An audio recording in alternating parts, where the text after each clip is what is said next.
Ya, baik, saya izin share.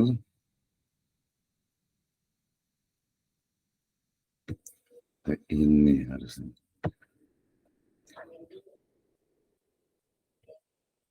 Ya, baik, mudah-mudahan sudah terlihat. Sudah terlihat ya. Sudah, Pak. Ya, terima kasih. Kita akan mulai insya Allah ya. Saya pakai ini juga biar nanti ada ininya. Biar ada apa? Ada dokumentasinya. Kita termasuk orang yang suka ini, saya suka apa? Suka dokumentasi. Jadi harus ada dokumentasinya. Oke, sudah terlihat ya. Baik, kita mulai. Bismillahirrahmanirrahim. Assalamualaikum warahmatullahi wabarakatuh. Waalaikumsalam warahmatullahi wabarakatuh. Alhamdulillahirabbil alamin. Wassalatu wassalamu ala asrofil anbiya wal mursalin. Habibana wa nabiyyana Muhammadin sallallahu alaihi wasallam wa ala alihi wa ashabihi wa man tabi'ahum bi ihsanin ila yaumiddin. Wa ba'd. Qala Allah Ta'ala fi kitabil karim. A'udzu billahi minasyaitonir rajim. Bismillahirrahmanirrahim. Alhaakumut takatsur hatta zurtumul maqabir. Kalla sawfa ta'lamun. Tsumma kalla sawfa ta'lamun. Kalla law ta'lamuna ilmal yaqin latarawunnal jahim thumma latarawunnaha ainal yaqin thumma latus'alunna yawma idzin 'anil na'im. Wa qala Rasulullah sallallahu alaihi wasallam man salaka tariqan yaltamisu ilman sahhalallahu lahu bihi tariqan ilal jannah. Amma ba'd fa inna asdaqal hadits kitabullah wa khairal huda hudan nabiyyu sallallahu alaihi wasallam. Alhamdulillah, syukur kepada Allah Subhanahu wa taala yang telah memberikan kepada kita kenikmatan iman, Islam dan juga ihsan. Kemudian salawat dan salam sama-sama kita panjatkan kepada junjungan alam Habibana wa Nabiyana Muhammadin sallallahu alaihi wasallam, kepada seluruh ahlul baitnya, para sahabatnya serta orang-orang yang senantiasa mengikuti jejak sunnahnya hingga akhir zaman. Baik, terima kasih kepada seluruh mahasiswa di semester 5 program studi Pendidikan Agama Islam. Kita akan lanjutkan di metodologi penelitian. Ya, hari ini saya akan bisa lagi mereview kembali terkait dengan metode penelitian kuantitatif. Ya, masih ingat dalam firman Allah Subhanahu wa taala dalam surat An-Nur ayat ke-35 yang berbicara tentang puncak dari mencari sebuah kebenaran, yaitu kebenaran nurun ala nur, ya, cahaya di atas cahaya, artinya cahaya dari Allah Subhanahu wa taala, kebenaran yang datang dari Allah Subhanahu wa taala. Ya, kemudian dari sebuah riwayat terkait dengan bagaimana salah satu sahabat Nabi itu melakukan riset atau penelitian untuk mencari bagaimana sebenarnya ayat min ahli jannah, ya, tanda-tanda dari seseorang atau karakter ya khosois dari ahlul jannah atau penduduk surga. Salah satunya itu adalah bagaimana katakan itu apa, dia itu tidak pernah dikatakan di sini disebutkan la ajidu fi nafsi ghillan li ahadin minal muslimin, ya. Jadi hatinya itu salah satu dari hasil penelitian yang oleh sahabat yaitu Abdullah bin Amr bin Al-As adalah bahwa penduduk surga itu salah satunya adalah hatinya itu bersih, tidak ada rasa iri dengki ya kepada orang lainnya. Ya, itu hasil penelitiannya, ya. Nah, kemudian ketika bicara tentang metode penelitian, tentu saya bicara tentang bagaimana pengembangan ilmu pengetahuan itu menjadi sebuah keniscayaan, ya. Kemudian juga penggunaan metode itu juga sebuah keniscayaan juga, ya. Dan mahasiswa atau dosen itu memiliki kewajiban ya untuk melakukan penelitian, ya. Nah, pemahaman yang masih kurang terkait dengan pelaksanaan penelitian, ya, termasuk nanti dalam membuat skripsi, ya, tesis ataupun disertasi. Nah, kita udah ingat kemarin ya, saya ulang-ulang terus nih terkait dengan what different between method and methodology, ya. Kalau method ya atau metode itu adalah prosedur, teknik or way of doing something, ya, especially in accordance with definite plan, ya. Jadi metode itu adalah cara ya, dari cara untuk melakukan sesuatu ya. Sedangkan metodologi ya ilmu tentang metode atau ilmu tentang cara itu sendiri ya. Jadi kalau metodologi itu adalah ilmu, kalau metode itu ya cara metodenya bagaimana, caranya bagaimana. Sama ya, penelitian kita sudah bisa bahas tentang meta dengan hodos, kemudian juga riset dari re dan juga search, artinya mencari kembali sebuah kebenaran ya. Ini beberapa penelitian atau beberapa definisi penelitian menurut beberapa pakar ya. Salah satunya adalah Suprato MI mengatakan bahwa yang namanya penelitian itu adalah penyelidikan dari suatu bidang ilmu pengetahuan yang dijalankan untuk memperoleh fakta-fakta atau prinsip-prinsip dengan sabar, hati-hati serta sistematis. Artinya penelitian itu ya bagaimana seseorang itu mencari sebuah kebenaran melalui metode penelitian yang sifatnya bisa ilmiah, bisa alamiah, dan juga bisa ilahiyah.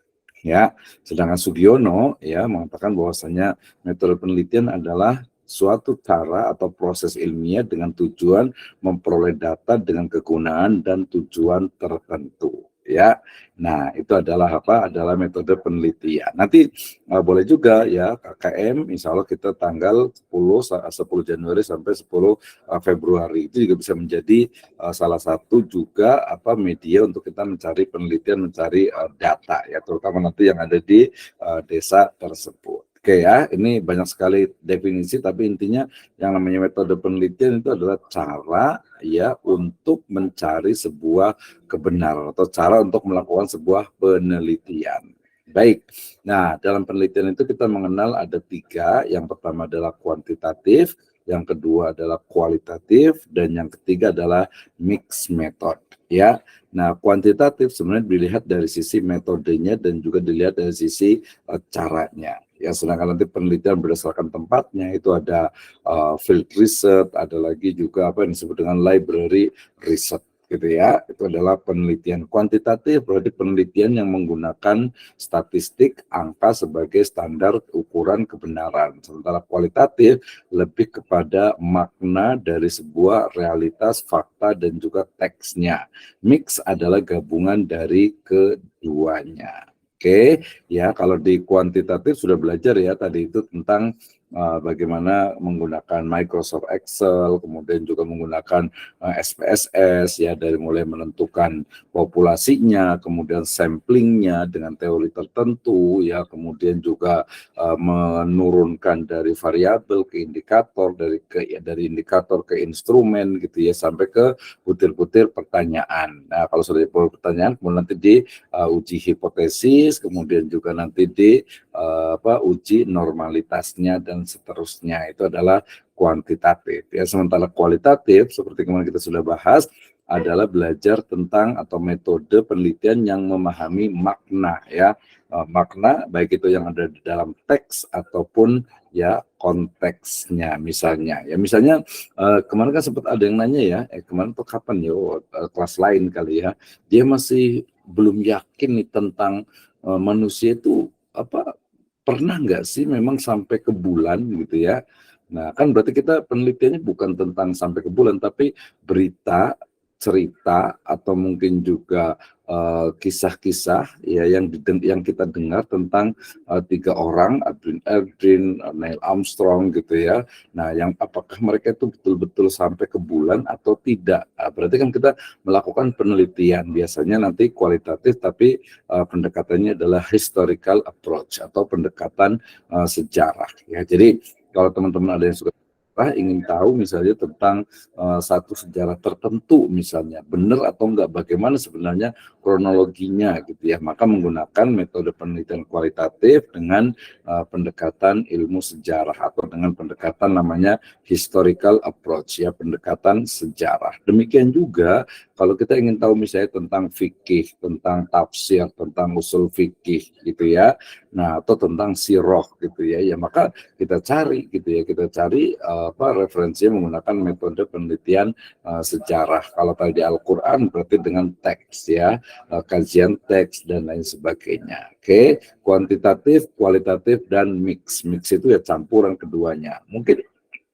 ada yang bertanya nih, Ya, kenapa harus kuantitatif, kualitatif, dan mix ya? Kenapa keduanya? Kenapa ada 3 ya? Jawabannya adalah karena ilmu pengetahuan tidak hanya bisa diselesaikan atau tidak hanya bisa dicarikan solusinya dengan satu pendekatan saja, tetapi multi pendekatan atau multi approach itu akan semakin dekat kepada kebenaran dari penelitian tersebut. Gitu ya. Misalnya kita ingin tahu nih sebenarnya penyebab perang ya antara Israel dengan Palestina itu apa sih sebenarnya? Apakah penjajahan gitu ya, atau mungkin karena perebutan kekuasaan gitu ya, atau mungkin juga karena agama gitu ya, atau mungkin karena politik gitu diciptakan gitu ya dan lain sebagainya. Itu kan belum pasti gitu ya. Berarti kita cari nih ya, kita cari referensinya. Berarti pokoknya mencari sebuah kebenaran yang ada di alam semesta. Apa yang kita ingin tahu, kemudian untuk mengetahuinya menggunakan cara-cara tertentu ya, maka itu adalah metode penelitian ya. Kalau ada angkanya, angka dalam artian untuk menganalisisnya itu adalah kuantitatif, tapi kalau ngomongnya tidak menggunakan numbers atau angka itu adalah kualitatif, atau menggunakan dengan tidak yaitu namanya mixed method. Oke ya, jadi kita udah belajar tentang metode penelitian kuantitatif, kualitatif, dan mixed method. Sekarang kita ke kualitatif. Saya pikir kemarin juga sudah belajar juga, jadi saya akan mengulang sedikit ya. Jadi menurut Anselm Strauss ya, bahwa metode penelitian kualitatif itu adalah penelitian yang temuan-temuannya tidak diperoleh melalui prosedur statistik atau bentuk hitungan lainnya. Ya, jadi kualitatif itu pokoknya yang tidak menggunakan angka, tidak menggunakan statistik. Ya, sementara Jam'an menyebutkan penelitian yang menekankan pada quality atau hal yang terpenting dari sifat suatu barang atau jasa. Jadi quality, kualitatif itu dari kata-kata quality yang artinya itu adalah kualitasnya, ya mutunya. Sementara kalau kuantitatif itu adalah jumlahnya, ya jumlah dari respondennya. Kalau kualitatif itu narasumbernya. Nah, nanti mungkin saya boleh tanya lagi nih, ingin tahu tentang apa nih sebenarnya? Ya mungkin ada dalam diri kita itu pengen tahu tentang misalnya gimana ya memahami karakter seorang perempuan misalnya, gitu ya. Itu kan sempat jadi bahan itu katanya memahami perempuan itu harus bukunya itu tebal gitu ya. Nah, seperti apa sebenarnya? Ya, termasuk juga mungkin memahami orang tua tuh kayak gimana sih sikapnya? Kenapa sih kadang suka ngatur-ngatur anak gitu ya? Anak yang pengennya mandiri atau pengen tidak tidak terlalu didikte tapi kok sering diomelin dan sebagainya. Berarti harus tahu tuh. Dan untuk mengetahuinya tentu saya bisa pakai, kalau kualitatif ini bisa pakai wawancara, bisa pakai interview gitu ya, bisa juga pakai mungkin studi dokumen ya. Nah, ini adalah kualitatif. Tidak saya bacakan semua karena saya yakin sudah paham ya. Yang namanya metode kualitatif itu adalah metode penelitian yang digunakan untuk mencari makna dari sebuah teks dan juga konteks gitu ya.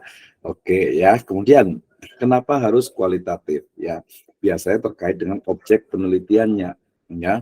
Jadi objek penelitian misalnya tadi tentang sejarah atau mungkin kejadian-kejadian tertentu atau mungkin tentang Islam ya, tentang agama ya, atau mungkin tentang misalnya fakta ataupun fenomena yang ada gitu ya. Nah, itu adalah objek penelitiannya. Jadi yang mau diteliti apa? Jadi gini, ketika seseorang bertanya biasanya, Pak, saya mau buat sebuah penelitian, ya skripsi lah paling standar gitu ya. Maka kemudian saya pakai apa ya Pak? Pakai kuantitatif atau kualitatif? Nah, jawabannya adalah ya Anda mau meneliti tentang apa gitu ya. Yang kalau mau meneliti tentang hubungan atau pengaruh gitu ya, maka itu pasti otomatis menggunakan kuantitatif. Tapi kalau ingin tahu tentang agama, ingin tahu tentang misalnya sebuah makna, ya maka itu menggunakan kualitatif gitu ya. Nah, paradigma yang digunakan adalah post-positivisme. Ya, jadi post itu setelah positivisme itu setelah positivisme artinya sebuah pahaman ya, sebuah paradigma yang muncul setelah adanya post-positivisme. Biasanya ada menggunakan strukturalisme gitu ya, kemudian fenomenologi gitu ya, kemudian juga mungkin tadi studi wacana dan lain sebagainya. Ya, ada kakak kelas ya yang kebetulan staf di kantor itu, si Kang Wahyu, Wahyu menulis tentang membuat skripsi tentang ini, tentang apa? Tentang pendidikan ya Islam menurut Raden Ajeng Kartini, menurut Kartini gitu ya. Nah, gimana katanya kalau udah meninggal, makanya dalam bukunya Hadis Gelap Terbitlah Terang. Itu kan otomatis kualitatif ya, bukan kuantitatif. Ya, banyak lagi yang lain. Nanti kalau tidak paham boleh bertanya. Ya. Yang kedua juga kenapa harus kualitatif? Yang keempat nih biasanya peneliti tidak menguasai statistik ya, kadang biasanya yang dari pesantren atau mungkin ada beberapa orang gitu yang kayaknya saya kalau matematika ngitung itu kayaknya susah banget deh, nggak bisa gitu. Padahal sebenarnya statistik tidak seperti itu juga, kan udah belajar ya. Nah, statistik juga seperti itu yang diajarkan oleh Pak Dr. Zainal ya. Kemudian kenapa harus kualitatif juga? Karena mencari makna objektif yang bersifat subjektif. Ya, jadi maknanya adalah objektif, tapi sifatnya itu subjektif gitu ya. Misalnya saya ingin tahu tentang kenapa ya fenomena sekarang itu banyak, misalnya dari mulai pengemis gitu ya, anak kecil, orang besar, kemudian kalau di lampu merah misalnya ada badut gitu ya, ada pengamen juga gitu ya, kemudian juga kalau kita ke stasiun atau mungkin ke banyak gelandangan gitu ya. Nah, itu sebenarnya kenapa mereka seperti itu gitu. Pernah nggak Anda semua berpikir ketika mungkin ke stasiun Bogor misalnya atau Cilebut atau Bojonggede ya, kok ada orang ini ya apa namanya gelandangan gitu ya, tidur kadang di situ gitu ya, di jalan di depan toko atau di mana gitu. Mereka tuh dari mana sih sebenarnya gitu ya. Dulu saya pikir yang ada itu cuma di Jakarta gitu, tapi setelah di Bogor lebih dari 25 tahun ternyata di Bogor banyak juga gitu ya. Di sekitar Pasar Anyar itu Kebun Raya ya, stasiun tepatnya itu banyak sekali. Kenapa ya? Masa orang kan kalau orang kota di Jakarta pantas, oh di Jakarta mungkin dari mana-mana, tapi ini di Bogor dari mana sih sebenarnya mereka? Itu bisa jadi sebuah penelitian kenapa seseorang menjadi gelandangan misalnya, atau mungkin juga ada anak muda nih, kenapa anak muda itu suka ini ya apa ngamen gitu ya, ngamen kan banyak banget di mana-mana itu ya. Nah, pas orang ngamen kenapa nih? Ini ada fenomena apa nih gitu ya? Atau mungkin sekarang lebih banyak yang menggunakan misalnya apa ya, misalnya menggunakan gadget lah ya, menggunakan handphone gitu ya. Kenapa sih orang suka real video gitu ya, sampai berjam-jam lihat video apa, mungkin ada yang bilang kalau gabut lah, karena nggak ada kegiatan lah, ya, pengen hiburan dan lain sebagainya. Jadi melihat sebuah fenomena yang ada di masyarakat. Sebenarnya termasuk juga nanti dalam konteks penelitian, sebenarnya kita pengen tahu misalnya tentang penelitian bagaimana sih pendidikan agama Islam dalam Al-Quran, ya, atau mungkin kisah dari siapa Luqman Al-Hakim yang mengatakan ya bunayya la tusyrik billah inna syirka la zulmun azim. Atau mungkin juga kisah Ibrahim ketika memberi atau meminta pendapat kepada Ismail, fandur madza taro ya, maka ya abati if'al ma tu'mar satajiduni insyaallahu minas sabirin. Yaitu dari dialog antara ayah yaitu Nabi Ibrahim dengan anaknya itu Ismail pada waktu itu ya. Itu kan sebuah juga kita pengen tahu kayak gimana sih sebenarnya gitu ya.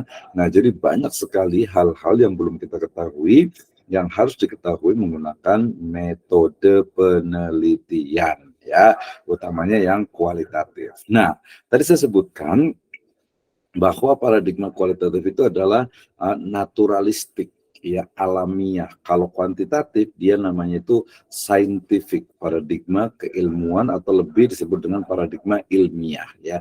Jadi kalau kuantitatif ilmiah, kalau kualitatif alamiah. Kalau Islam ilahiyah ya. Nah, kualitatif saya bisa kualitatif saja lah ya. Jadi paradigma alamiah bersumber dari pandangan fenomenologis ya. Tadi fenomenologis itu adalah sesuatu yang menjadi sebuah fenomena ada di sekitar kita ya. Misalnya masih ada nih sekarang anak-anak remaja yang suka tawuran gitu ya. Kenapa sih terjadi tawuran gitu? Kemudian juga aksi kriminalitas ada juga gitu ya. Atau mungkin kemarin yang Citayam Fashion Week misalnya gitu ya. Nah, kenapa muncul itu? Ya itu adalah sebuah fenomena. Tapi sekarang udah nggak ada lagi, tuh udah nggak kelihatan kemana mereka gitu ya. Mungkin sekarang trennya apa nih? Oh, kemarin mungkin tren orang pada naik kereta cepat gitu ya. Nah, nanti akan muncul tren apa lagi nih? Itu adalah sebuah fenomena. Jadi kalau kita sudah belajar metode penelitian kualitatif ya, maka kita tidak lagi kaget dengan sebuah fenomena ya. Sebuah fenomena itu kan bisa dibentuk, bisa di-create ya, ataupun juga terjadi dengan sendirinya. Ya misalnya nih, ya, sekarang lagi rame nih persiapan untuk pemilu ya. Nah, maka untuk pemilu ini pasti calon capres, cawapres itu ya pasti akan mereka akan bersaing. Ya bukan hanya mereka sebenarnya yang bersaing, itu ada lebih tim suksesnya dan orang-orang yang ada di bawahnya tentu saja gitu ya. Nah, itu adalah sebuah fenomena. Jadi fenomena pemilihan presiden tahun 2024 gitu ya. Atau mungkin juga fenomena misalnya artis hijrah gitu ya. Artis pakai hijab gitu ya. Nah, hijrah mereka. Nah, itu juga menjadi sebuah fenomena. Jadi sesuatu yang terjadi tetapi unik gitu ya. Itu adalah kualitatif. Saya bukan hanya unik sih, unik oke gitu ya, langka berarti ya, atau mungkin yang baru yang belum pernah istilahnya itu misalnya AI misalnya gitu ya, tentang artificial intelligence misalnya. Itu menjadi sebuah objek penelitian yang sangat menarik sekali gitu ya. Nah, itu adalah kualitas. Pokoknya intinya kita ingin meneliti di mana penelitian itu objeknya itu atau kita sama sekali tidak menggunakan angka gitu ya. Kalaupun ada angka itu sebagai data saja, bukan untuk menganalisis yang utama. Oke, ini adalah paradigma dari penelitian kualitatif. Oke. Nah, saya ulang dikit juga nih biar tahu ya, yang namanya paradigma ya secara bahasa dalam KBBI ya, Kamus Besar Bahasa Indonesia, paradigma merupakan daftar contoh perubahan tasrif dan pembentukan kata. Itu paradigma. Jadi ada perubahan kata gitu ya. Itu adalah kayak sorok kalau di pesantren berarti ya. Nah, itu yang pertama. Nah, sedangkan ya paradigma secara istilah gitu ya, ya. Jadi paradigma secara istilah gitu ya. Paradigma secara istilah itu adalah suatu cara pandang untuk memahami kompleksitas dunia nyata. Ini sama dengan worldview ya. Worldview itu adalah sudut pandang kita melihat dunia ya. Melihat dunia itu seperti apa sebenarnya sih kalau orang Islam misalnya ya melihatnya itu tentu saja dengan kacamata Islam ya. Nah, paradigma itu tertanam kuat dalam sosialisasi para penganut praktisinya yang bersifat normatif gitu ya, dan seterusnya gitu ya. Ya, oke, itu adalah paradigma ya. Selanjutnya paradigma penelitian itu kalau di kualitatif itu ada beberapa ya. Tapi kalau di positivisme itu hanya ada satu, gitu ya, ada hanya satu ya, yaitu positivisme ya, kemudian konstruktivisme itu adalah positivisme, ada pragmatisme, ada subjektivisme, dan juga ada paradigma kritis, yaitu melihat sebuah fenomena kemudian kita berlaku kritis gitu ya. Nah, jadi kita tidak bisa menerima begitu saja gitu. Jadi harus ini benar nggak nih? Misalnya tadi benar nggak sih kalau umpamanya di mana misalnya di kutub utara gitu di sana ada kehidupan, atau di kutub selatan gitu ya. Itu ya kita lihat benar nggak sih UFO ya, unidentified flying object gitu ya, UFO piring terbang gitu ya, bener ada nggak sih gitu ya. Nah, itu tentu saja perlu adanya penelitian ya, seperti kemarin juga ya, atau tentang misalnya bener nggak sih ada kota namanya Saranjana sana di Kalimantan Selatan, ya perlu penelitian lah ya, bener atau enggaknya gitu. Jadi kita tidak mudah percaya begitu saja ya, harus ada bukti argumentasinya, ada hasil penelitiannya. Oke, kita lanjut ya. Ini adalah paradigma. Post-positivisme, ini tokohnya ada R. Popper, ya, kemudian juga ada Thomas Kuhn dari kalangan madhab Frankfurt, Prancis, gitu ya. Argumentasinya, post-positivisme adalah perbedaan ilmu alam dan manusia, ya, serta tindakan manusia yang tidak bisa diprediksi, gitu ya. Nah, jadi kalau tadi kuantitatif itu sebenarnya lebih ke ilmu alam, artinya sesuatu yang alam yang dia itu konstan, tidak banyak berubah. Tapi kalau meneliti manusia itu pasti berbeda-beda. Ya misalnya, kenapa sih orang itu bisa stres, bisa gila gitu ya? Nah kan ada tuh seperti itu. Nah, itu kenapa dicari penelitiannya? Ya hampir semua banyak sekali. ya termasuk juga nanti eksperimen misalnya gitu ya, yaitu mencari kualitatif gitu ya. Nah, termasuk dalam bidang-bidang ilmu biologi dan lain sebagainya. Nah, kemudian ada juga critical realism dan juga triangulasi, itu biasa nanti untuk menganalisisnya. Oke. Nah, asumsi dasar dari post-positivisme yang kualitatif itu adalah fakta tidak bebas menilai, melainkan permuatan teori ya. Misalnya nih, kita sudah sering mendengar tentang tentang teori evolusi ya. Nah, kenapa muncul teori evolusi? Jawabannya itu adalah karena memang teori yang dikembangkan itu ya dari seorang Charles Darwin yang memiliki pemikiran materialisme ya. Materialisme itu adalah paham ya, ideologi yang menganggap bahwa semua yang ada di dunia itu memiliki materi gitu ya. Jadi yang imaterial itu dianggap tidak ada. Jadi semua itu adalah materi yang bisa dicerna oleh panca indera, gitu ya. Nah, validitas teori ya tidak satupun teori yang dapat sebenarnya dijelaskan dengan bukti empiris. Ya, bukti empiris memiliki kemungkinan untuk menunjukkan fakta anomali. Ya, jadi kadang kita nggak ini ya. Jadi sesuatu yang mungkin berbeda teorinya. Misalnya manusia itu biasa takut dengan kematian ya, takut dengan meninggal gitu ya.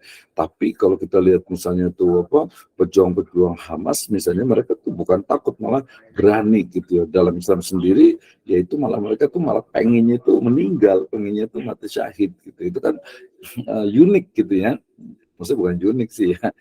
Ternyata kok bisa begitu gitu ya, banyak sekali ya. Kemudian juga misalnya nih ya, kalau kita lihat juga fenomena nih ya, masih ada di beberapa kota, terutama kalau udah sore itu keluar anak-anak pang gitu ya.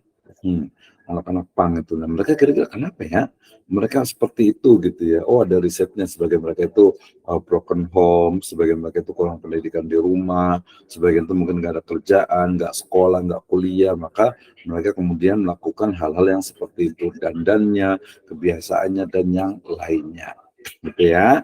Nah, oke, lanjut ya.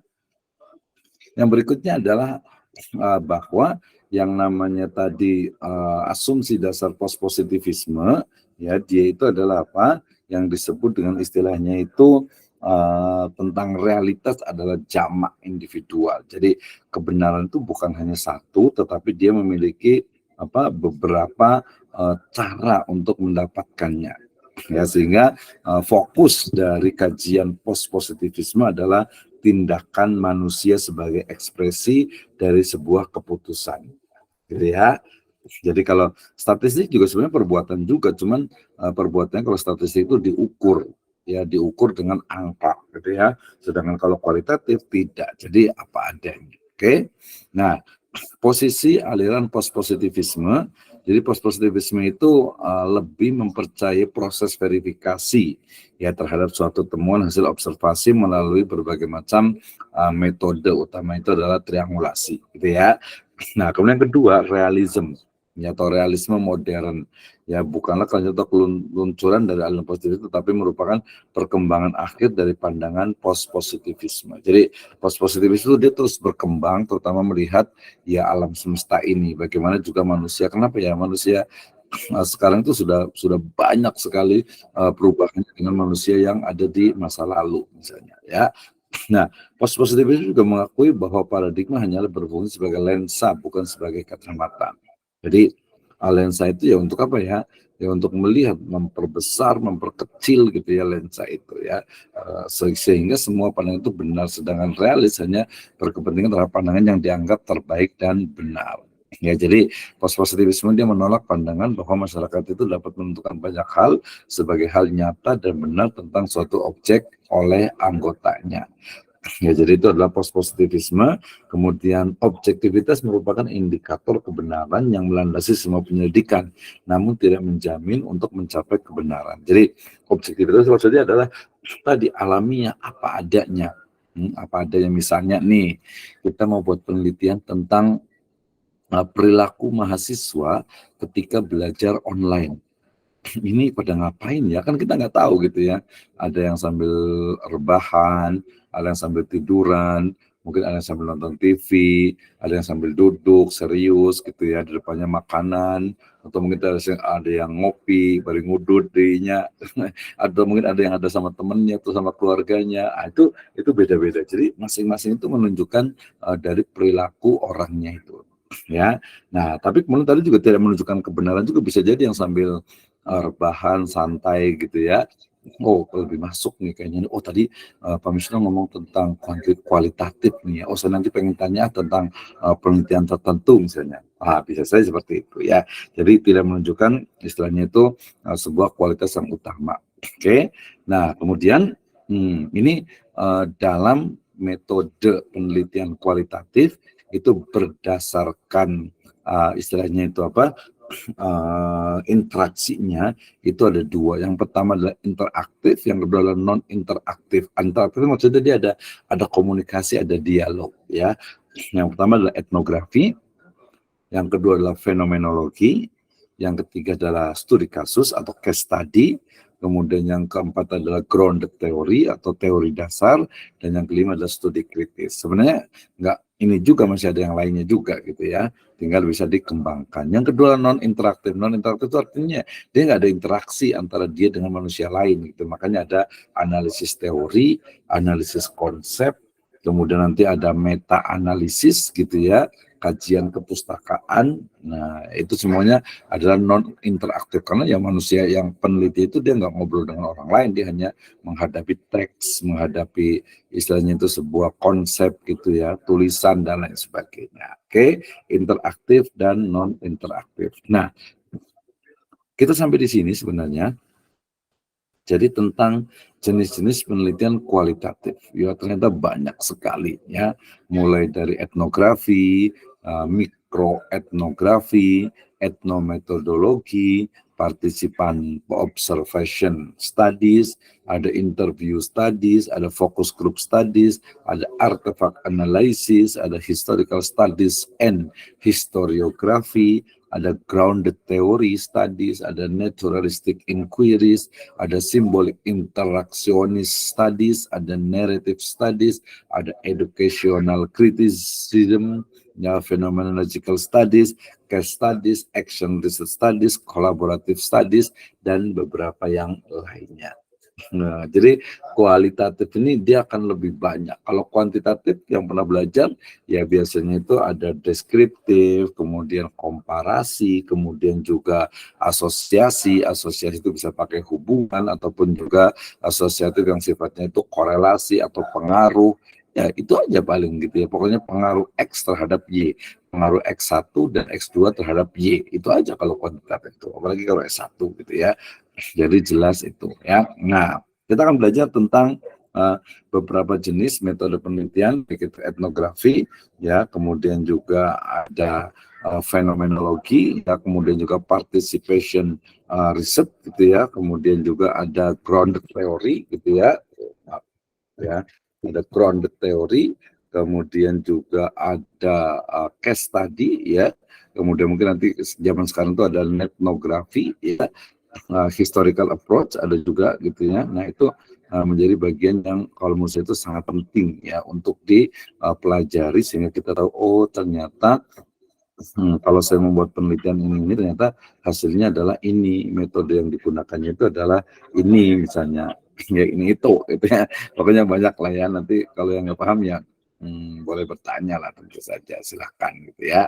Oke, selanjutnya ya. Selanjutnya adalah ketika kita belajar tentang jenis-jenis ini berarti harus paham satu-satu nih. Kayaknya kan kemarin kita kasih tugasnya juga itu ya. Kita kasih tugas untuk pekan depan. Insya Allah kita akan melaksanakan yang namanya nanti masing-masing itu presentasi ya. Nah, presentasi supaya nanti tahu, oh ternyata begini ya kalau buat penelitian gitu ya. Nah, seperti itu ya. Baik, kita mulai dari yang pertama. Ini juga sekilas-sekilas karena nanti kan juga akan dibahas kan pembahasannya gitu ya. Jadi jangan khawatir, itu juga akan dibahas. Oke. Nah, ya. Kita akan mulai dari yang pertama. Ya, sebentar. Nanti kalau ada yang mau bertanya disiapkan ya, dipersilahkan untuk nanti bisa memulainya. Oke, bentar, saya mau sambil kita buat live dulu ya.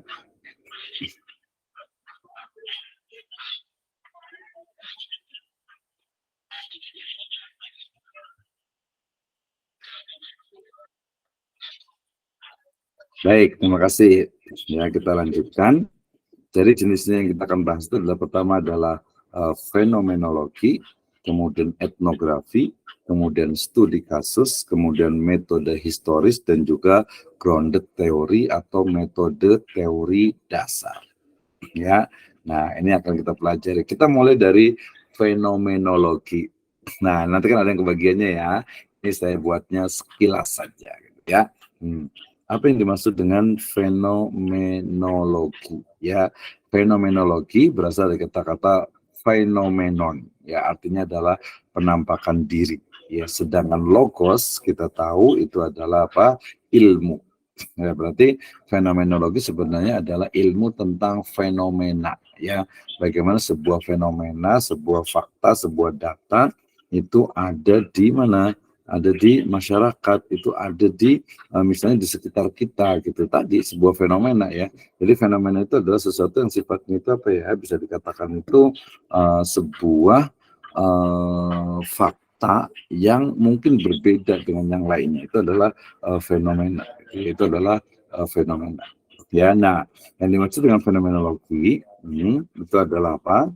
Adalah penelitian yang mengkhususkan pada fenomena dan realitas yang tampak ya untuk mengkaji penjelasan di dalamnya. Jadi ini menarik nih kalau menurut saya ya. Jadi ketika kita semua melihat sebuah fenomena gitu ya, banyak sekali fenomena kan ya. Jadi sesuatu yang unik, yang berbeda dengan yang ada yang biasa gitu ya. Misalnya fenomena tentang apa? Misalnya sekarang menggunakan atau membuat konten kreator, membuat konten gitu ya. Para konten kreator itu melakukan apa saja, yang penting banyak yang nonton. Ada yang buat ketawa, ada yang horor, ada yang serem gitu ya, dan lain sebagainya. Nah, itu adalah apa?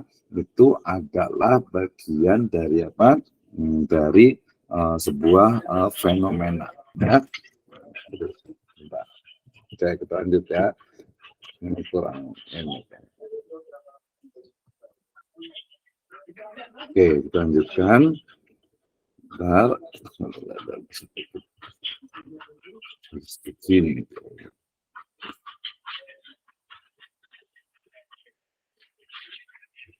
Oke, kita lanjut. Ya, jadi tadi kita bicara tentang apa? Tentang fenomena. Ya, jadi bagaimana fenomena itu adalah penelitian yang secara khusus ya itu mengkhususkan pada fenomena dan realitas yang tampak untuk mengkaji penjelasan.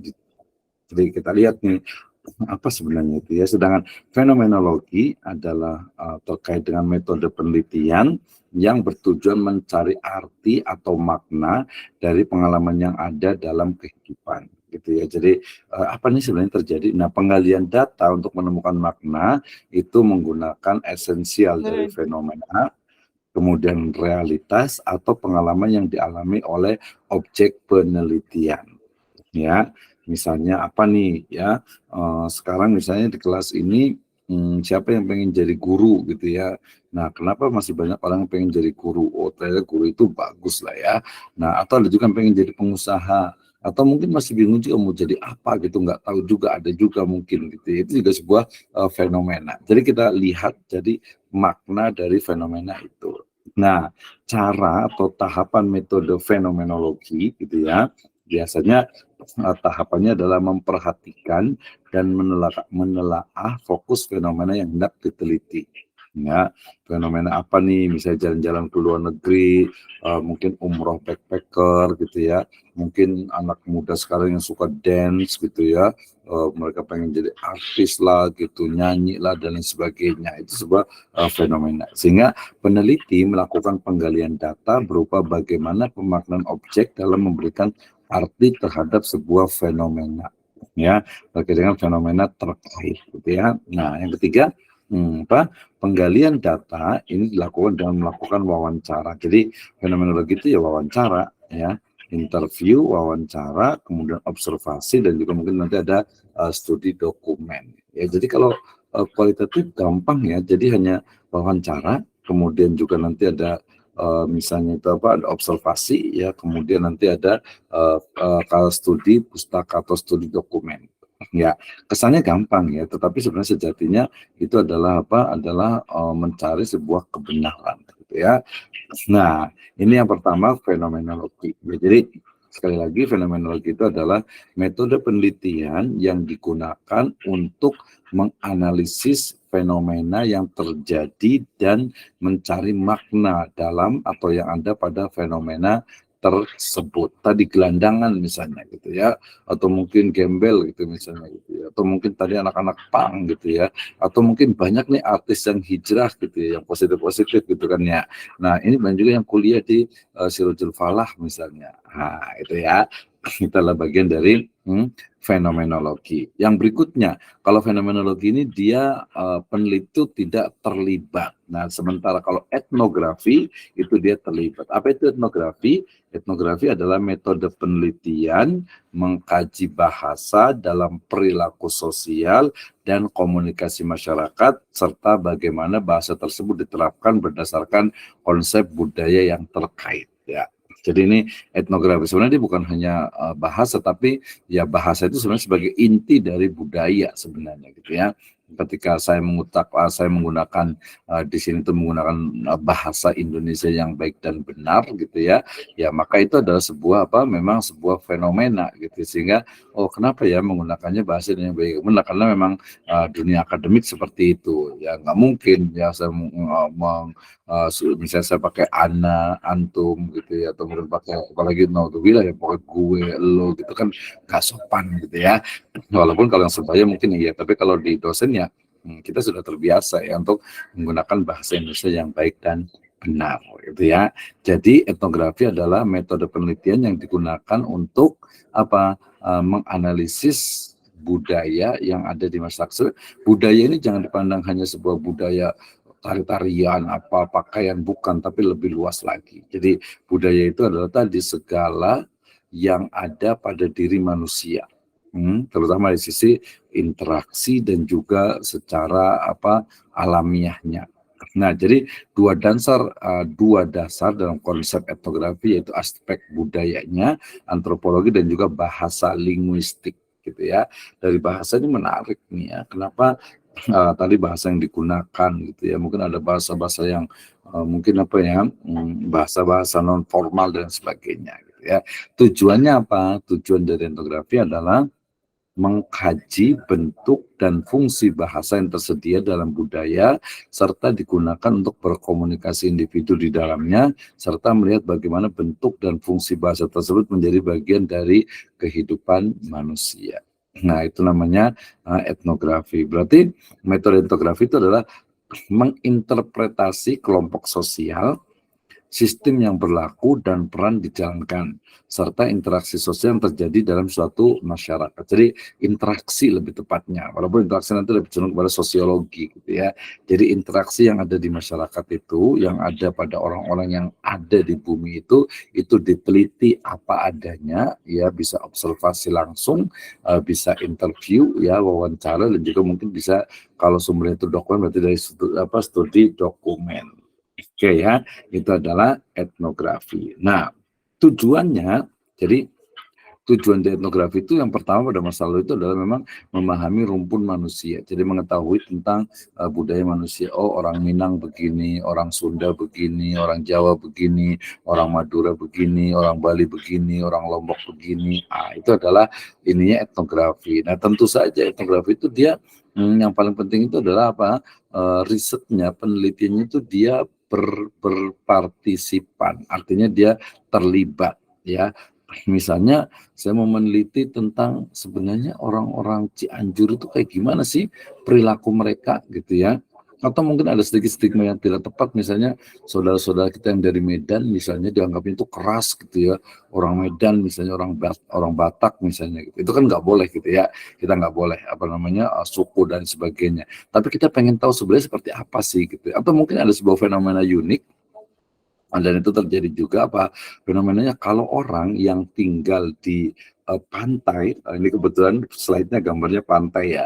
Orang-orang yang tinggal di pantai itu biasanya cara berbicaranya itu kenceng, ya, bukan keras ya, tapi kenceng artinya dia itu kenceng ya, apa namanya itu ya keras lah ya. Keras dalam arti itu suka teriak gitu, nggak kayak orang mungkin yang tinggal di gunung gitu ya.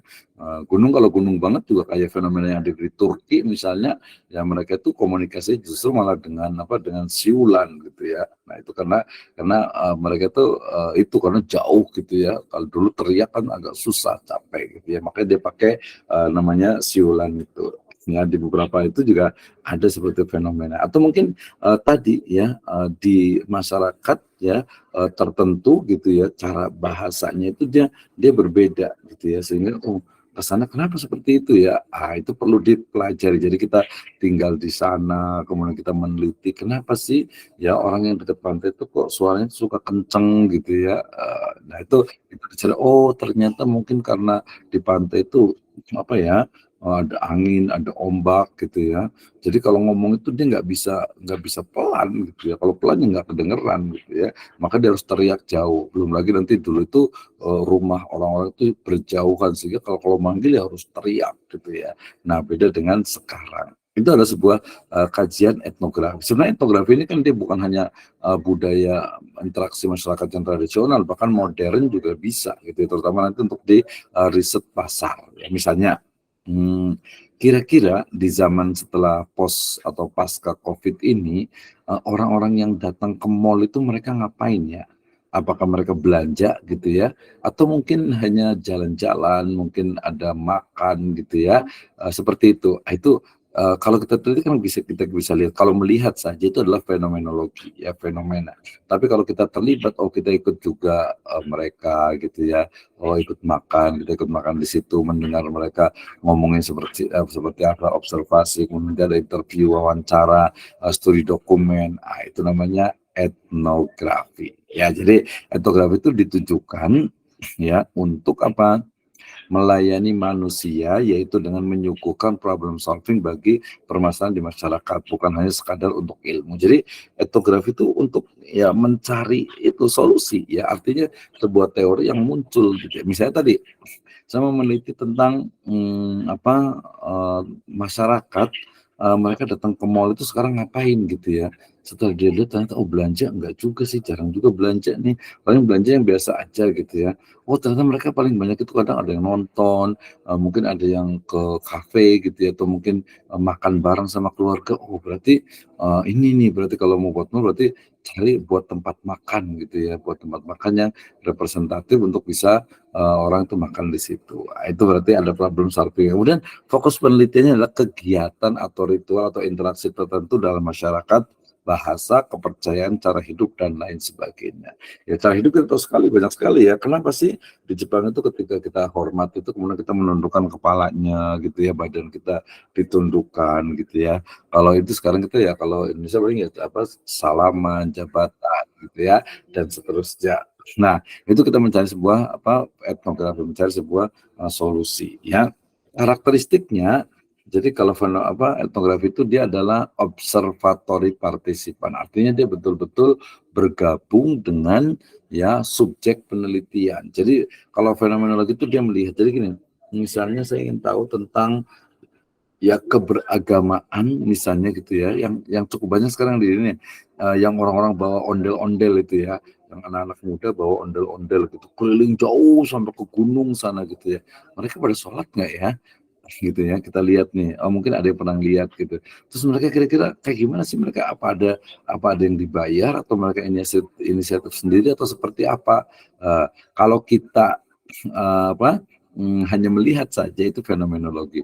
Tapi kalau kita pengen merasakan kayak gimana sih sebenarnya, oh Anda ikut bagian dari timnya, keliling, jalan, itu namanya etnografi. Ya, jadi field note memegang peranan penting. Jadi catatan selama di lapangan. Kadang kan suka lupa gitu, maka perlu dicatat, mungkin direkam juga. Oke, kemudian jangka waktu penelitian yang relatif lama berada dalam setting tertentu. Ya, jadi etnografi ini memang dia biasa kalau standar itu 1 tahun karena dia ingin melihat bagaimana istilahnya itu step by stepnya sistematika dari manusia yang ditelitinya itu sehingga standar itu setahun. Nah kalau setahun itu udah balik lagi dan biasa kita lihat oh orang itu suka senyum gitu ya, orang itu memang ramah gitu dari awal, jadi tidak disembunyi-sembunyi. Kan ada juga orang yang ketika bertemu pertama lu kayak ramah banget gitu ya, tapi kalau udah berkali-kali udah kayaknya orangnya biasa aja, bahkan cenderung jutek dan lain sebagainya. Nah, ada seperti itu ya.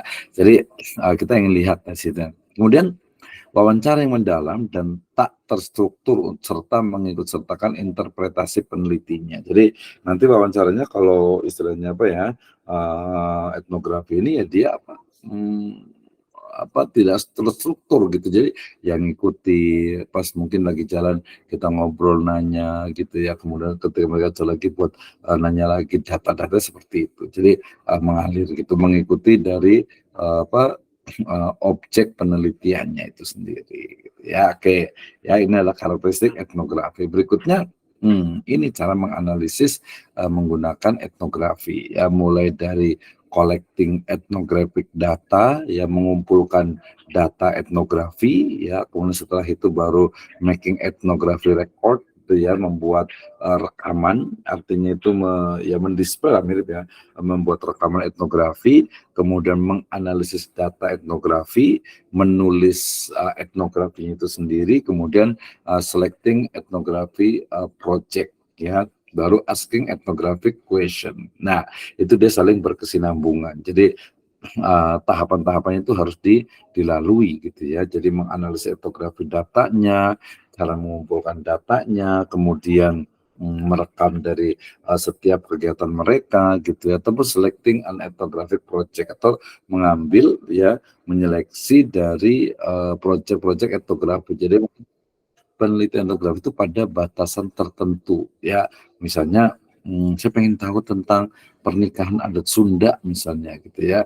Nah kalau mamanya ngelihat dicatat penelitiannya itu kan udah biasa, tapi kalau etnografi itu betul-betul istilahnya itu kita merasakan dan juga ini apa namanya itu partisipasi gitu ya, partisipasi, sehingga oh ternyata tadi maknanya itu adalah seperti ini. Jadi kadang tidak sama dengan realitasnya.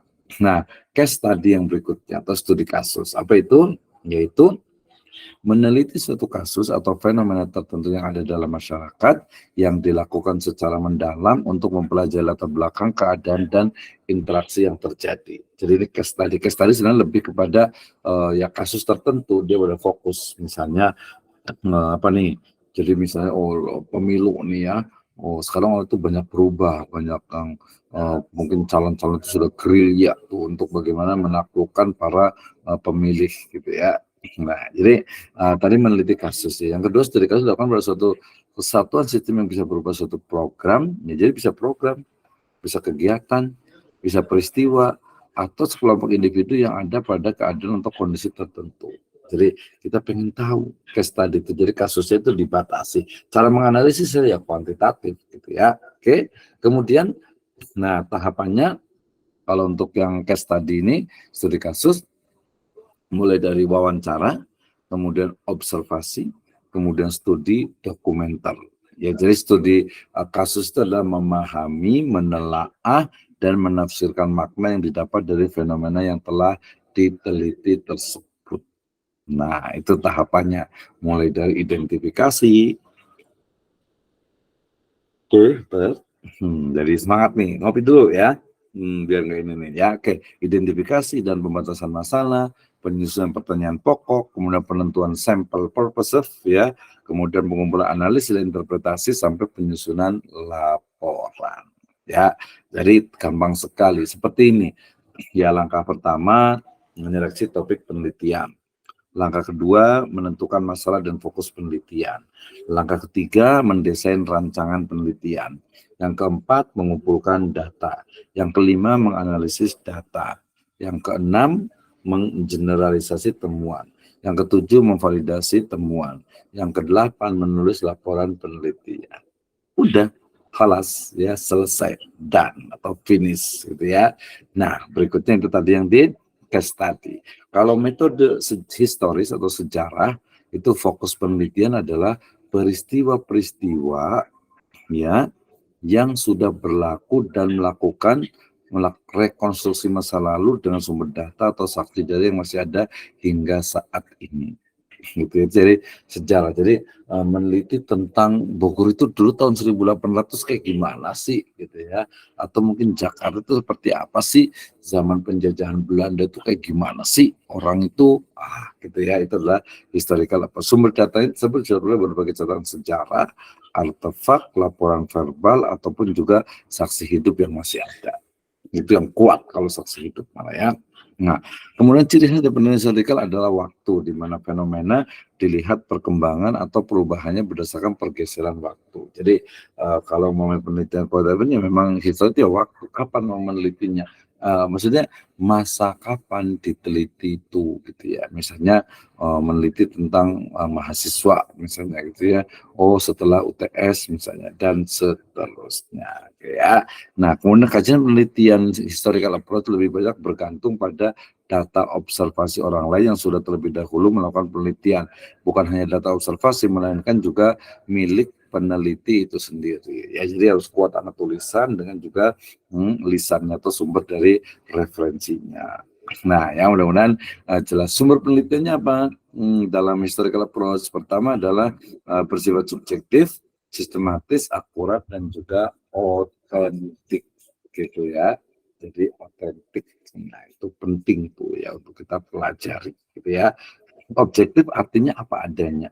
Jadi bukan yang mengada-ada, apalagi yang diada-adakan gitu ya. Nah itu apa adanya. Objektif ya. Nah yang kedua adalah sistematis ya. Yang ketiga adalah akurat. Nah, jadi sumber data itu harus betul-betul nih. Misalnya saya ingin tahu tentang apa nih kejadian sejarah ya. Misalnya sejarah dulu bener nggak sih ya Palestina itu misalnya gitu ya tanah itu dulu luas bener nggak sih data-datanya atau mungkin Bogor itu kayak gimana sih dulu ya jadi perlu adanya objektif, sistematis dan juga akurat. Oke, berikutnya kita lihat lagi ya grounded theory ini yang paling penting tapi kalau S1 tuh masih jarang belum banyak ya padahal menurut saya ini penting grounded theory apa itu. Menurut Creswell, bahwa grounded theory adalah strategi penelitian yang di dalamnya peneliti memproduksi teori umum dan abstrak dari suatu proses, aksi, dan juga interaksi tertentu yang berasal dari pandangan partisipan. Gitu ya. Jadi melihat sebuah fenomena, kemudian dari fenomena yang ada itu kemudian kita ambil sebuah teori. Ya, yang paling gampang misalnya bulan Ramadan ya orang-orang Sunda zaman dulu mereka suka jalan-jalan atau mungkin suka duduk-duduk di pinggir jalan atau mungkin suka nongkrong ngobrol gitu ya. Terus padahal mereka suara udah mau buka tuh ya.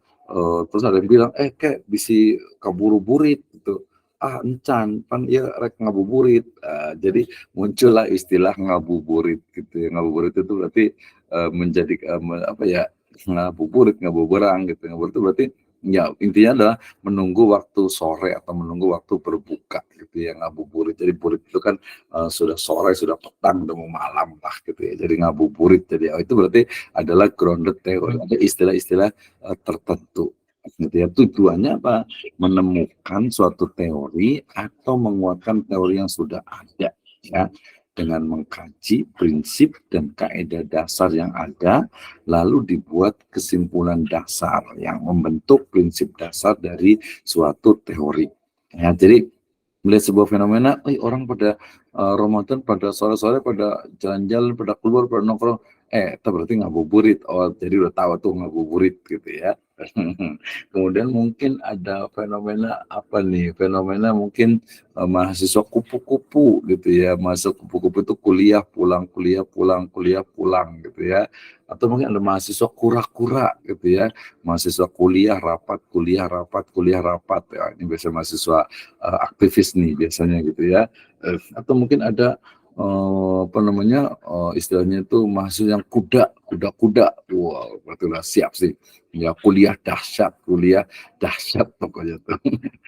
Jadi ada kura-kura, ada kunang-kunang, ada kupu-kupu. Oh, kunang-kunang juga tadi belum ya. Mahasiswa kunang-kunang nih ya. Jadi kuliah nangkring atau kuliah bari nangkring tah iya tuh no ke kuliah aja datanya.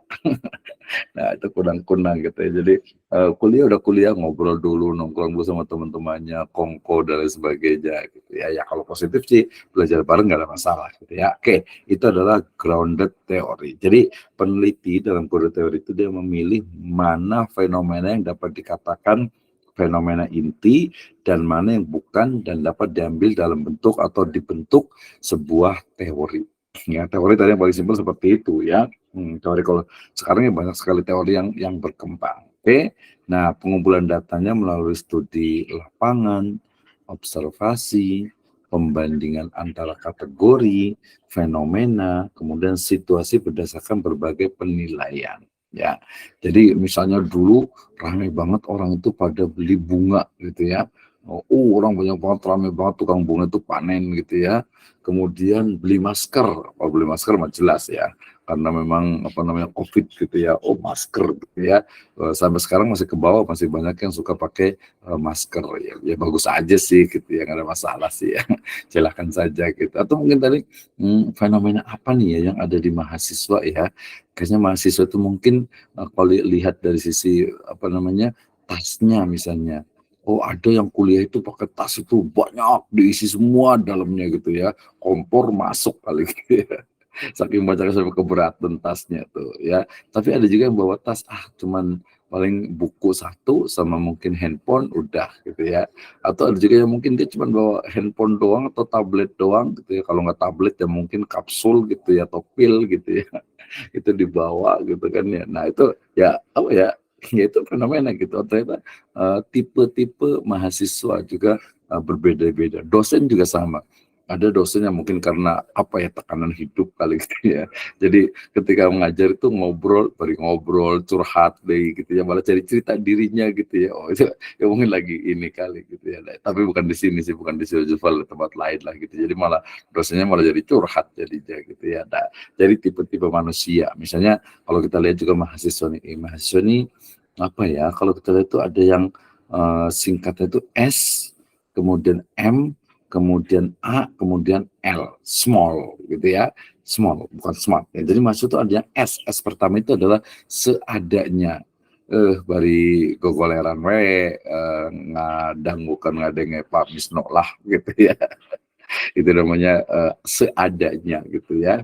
Yang kedua adalah yang M, itu adalah yang mengada-ada. Wah, lebih ini lagi dia mengada-ada. Jadi sesuatu yang tidak ada diada-adakan gitu ya, mengada-ada itu namanya. Yang ketiga yang A itu adalah yang apa ya?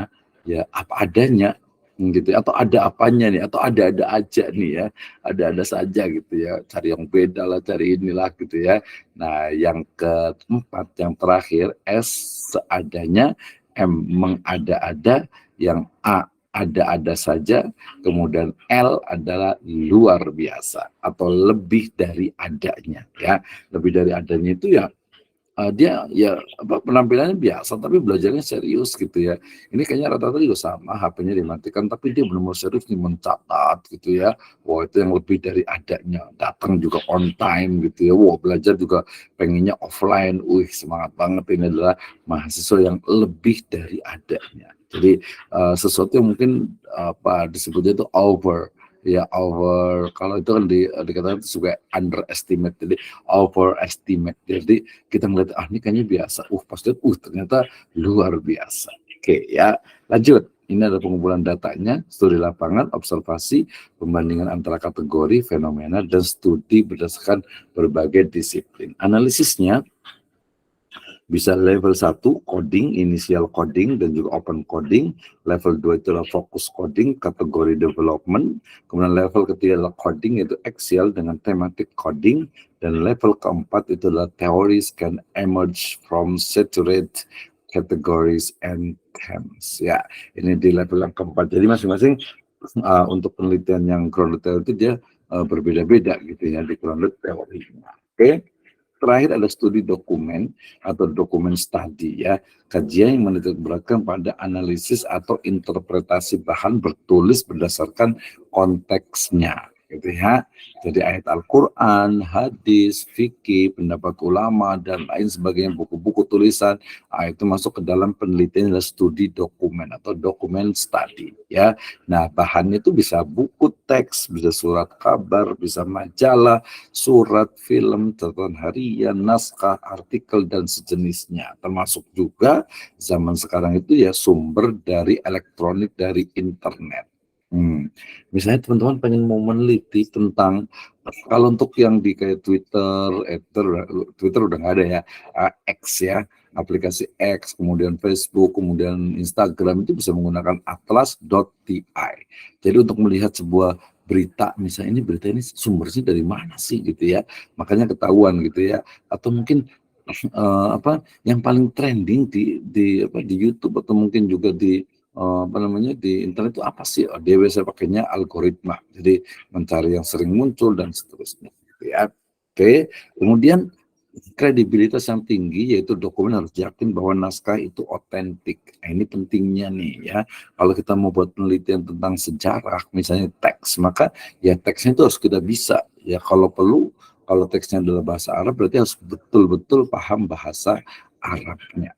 Gitu ya. Ini adalah studi kesannya gampang banget studi dokumen, tapi padahal ya detail dia ya membahasnya tentu saja. Oke, kemudian pengamatan alami atau natural observation ya, jadi dia melihat ya fenomena dari alam aja gitu ya, seperti apa mengamati memahami perilaku seorang atau kelompok orang dalam situasi tertentu ya, misalnya ketika dia seorang itu berada di kelompok diskusi yang atau berada yang berbeda gitu ya, jadi kayak gimana sikapnya nih gitu ya, juga perilaku-perilaku yang lainnya yang ada di sekitar kita. Kenapa sih kalau orang ada mahasiswa itu yang kalau apa ya belajar ngantuk gitu ya, atau mungkin mendengarkan tiba-tiba plok gitu ya, ngantuk gitu ya. Ada juga yang sambil sambil browsing sambil lihat-lihat gitu ya. Nah, itu adalah bagian dari natural observation, jadi melihat. Jadi bagaimana perilaku seseorang ketika dia berada kelompok diskusi yang berlatar belakang sosial yang berbeda. Gimana nih, apakah dia minder, apakah dia percaya diri atau cuek saja. Itu nanti bisa dilihat. Termasuk juga bagaimana perilaku dia jika berada dalam kelompok yang homogen. Jadi pokoknya kartografi itu lebih banyak ke perilaku manusia secara luas. Nah, pengumpulan datanya menggunakan kamera, instrumen lainnya, ya kemudian juga mengamati kelompok anak ketika bermain dengan teman-temannya yang untuk memahami perilaku interaksi sosial mereka. Oke, ada penelitian naratif juga, ya ada action research ya, kemudian prosedurnya, kemudian juga PAR, penelitian, action research, planning, action, observation, dan reflection. Ada juga ini tahapan dari action research-nya, Islamic Studies yang terakhir jangan lupa juga, jangan dihilangkan. Ada disebut dengan Islamic Paradigm atau Islamic disebut dengan Islamic untuk yang etnografi gitu ya, Islamic Paradigm gitu ya, akidah dari sisi syariahnya, muamalahnya, usul fikihnya, maqasid syariahnya ataupun Islamic Studies-nya.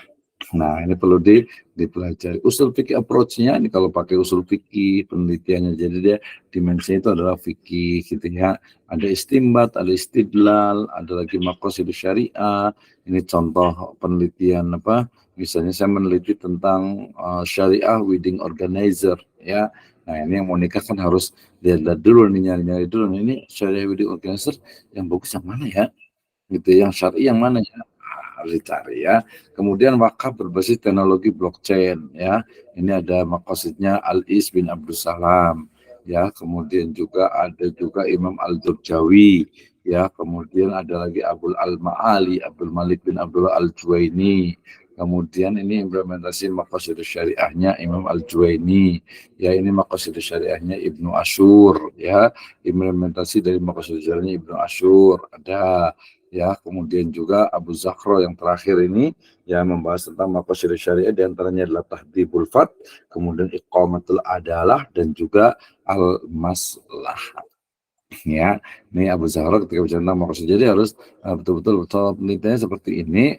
Is me. Okay, I think enough from me. Thank you very much for your attention, and we can discuss about the sum of our problem, ya, academic problem, specifically in the last of studies, ya, in the last of studies adalah skripsi. Ya, jadi harus betul-betul paham tentang itu, tentang bagaimana sebenarnya cara ya untuk meneliti ya sebuah penelitian yang sifatnya itu adalah kualitatif atau kualitatif. Oke, terima kasih 25 orang. Terima kasih untuk semuanya. Maybe if you have question, please ask me, and insyaallah taala I will answer your question. Okay, please. And we talk about the qualitative research. We know the qualitative research based from post-positivism paradigm. And in the post-positivism paradigm, yeah, like Immanuel Kuhn and other scientific, in the world, said that the quantitative is the positivism and qualitative post-positivism. In post-positivism, we have phenomenology, and then maybe like, for example, ethnography, case study, and other research methodology. Ya, nah ya jadi mudah-mudahan bisa nih semuanya nanti ya untuk pertemuan ke depan. Insya Allah kita akan buat nanti masing-masing presentasi sesuai dengan tugas yang kemarin sudah ditentukan. Okay, brother and sister, if you have question, please ask me. We have about 15 minutes, ya. Silahkan ada yang mau nanya atau ditanya atau nanya yang lain juga boleh. Tafadholu, mangga. Silahkan. Masih ada nggak nih pada?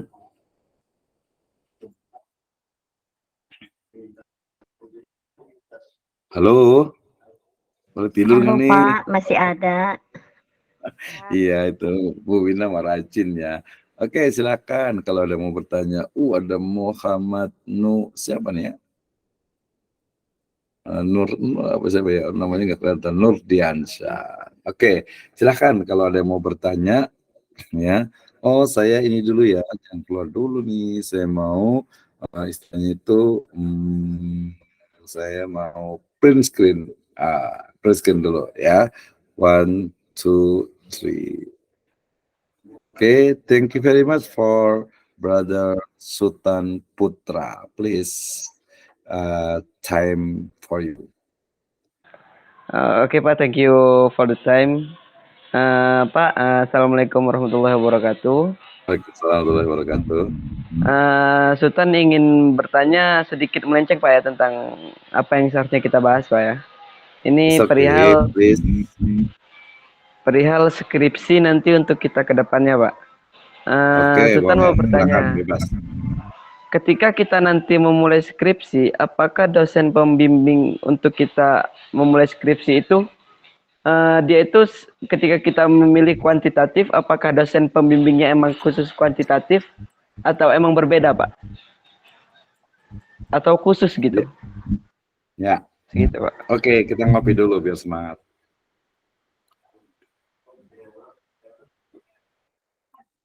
Ya, terima kasih Sultan. Dan ini yang saya senang justru. Ya, jadi harus banyak pertanyaan. Nanya apa aja. Nanya KKM juga boleh. Nanya curhat juga boleh. Nah, pertanyaannya, ketika mahasiswa itu akan menulis skripsi, ya, apakah dia itu kuantitatif, dosennya kuantitatif atau kualitatif, dia dosennya kualitatif. Ya, jadi nanti prosedurnya untuk membuat tes skripsi itu, pertama mulai dari judul. Ya, jadi ada verifikasi judul. Jadi nanti mahasiswa akan mengisi form, kemudian menuliskan 2 atau 3 judul. Nah, judul ini biasanya dikomunikasikan dengan dosen pembimbing akademik DPA gitu ya.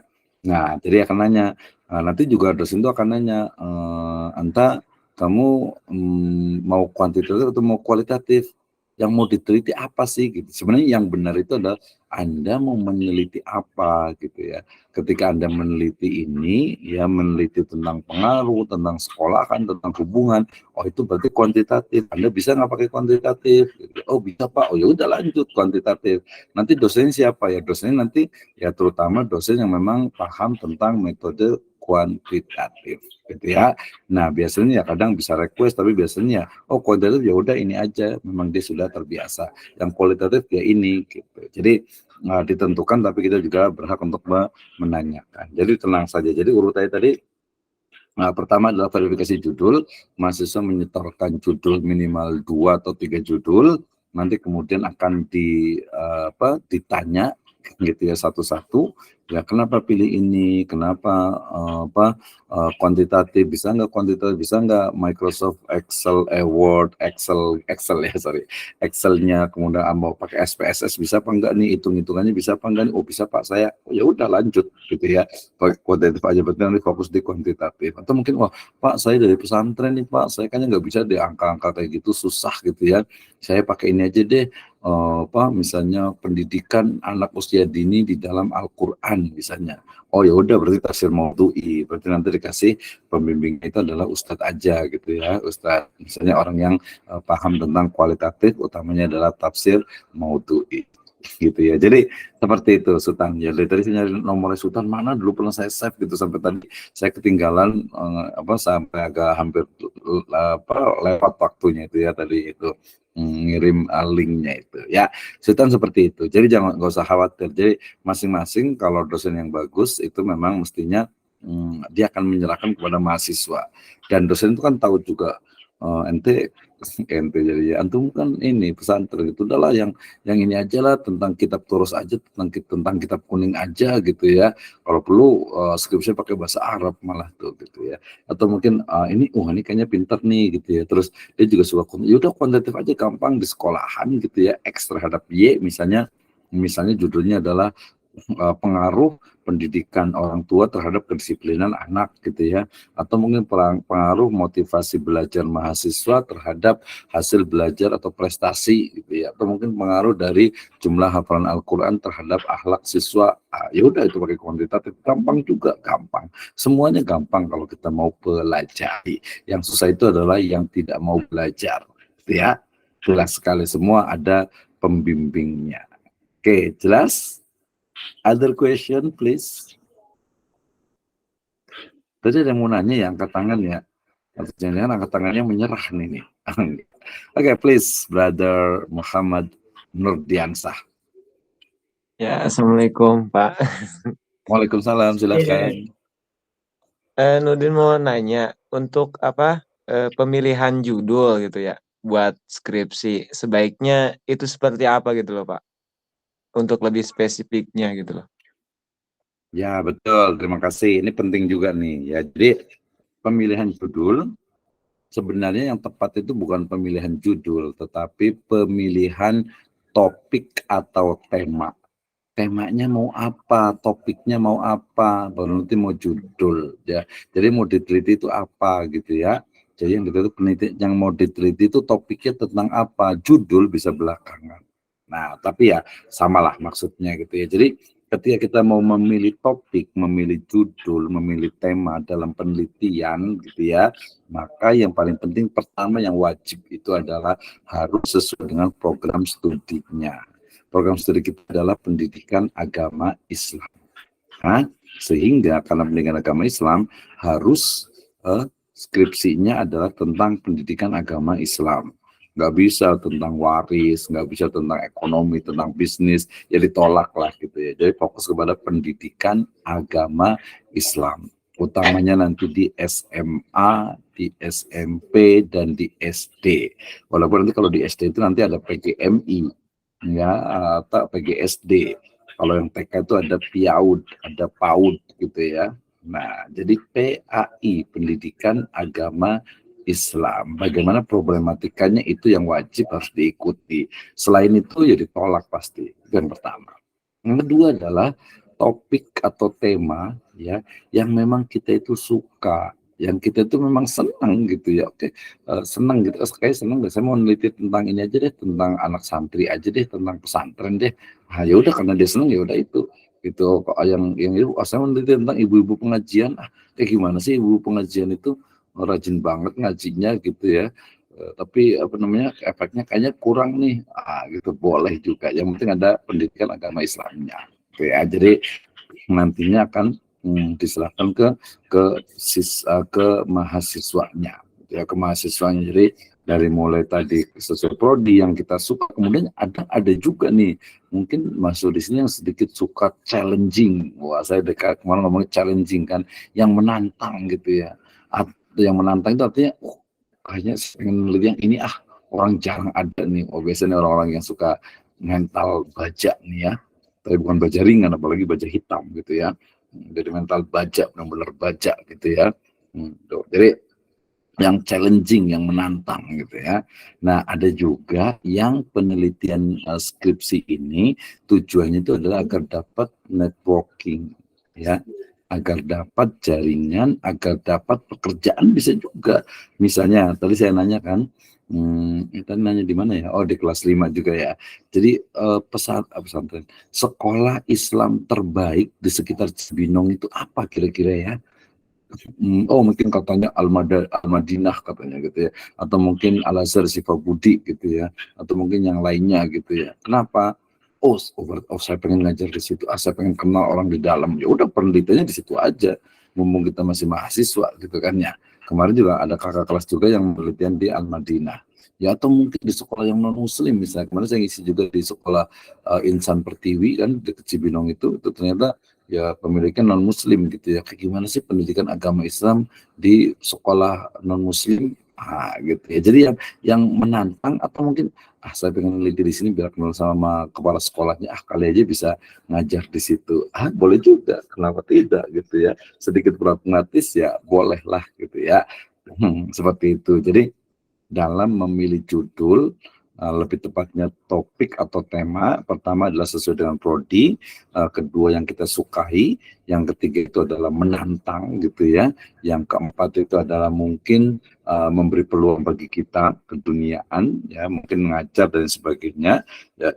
Kemudian yang terakhir yang pragmatis ya, memang yang data itu mudah kita dapatkan, jangan yang ribet-ribet.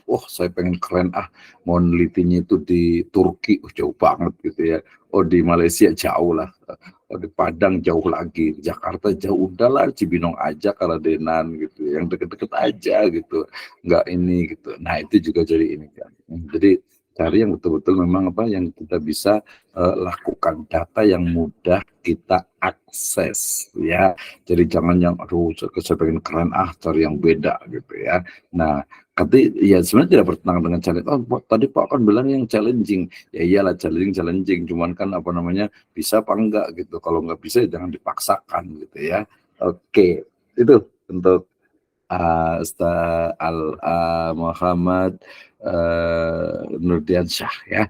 Jadi ada 5 untuk kita memilih topiknya. Ya dari sekarang lah pikir-pikirkan. Makanya nanti sebenarnya sih kalau ini ya, untuk tugas UAS nanti itu adalah kayak semacam buat konsep note gitu ya, konsep note. Kayaknya iya deh ya. Nanti saya akan tunjukkan, saya akan inikan ya. Jadi UASnya seperti kemarin ya,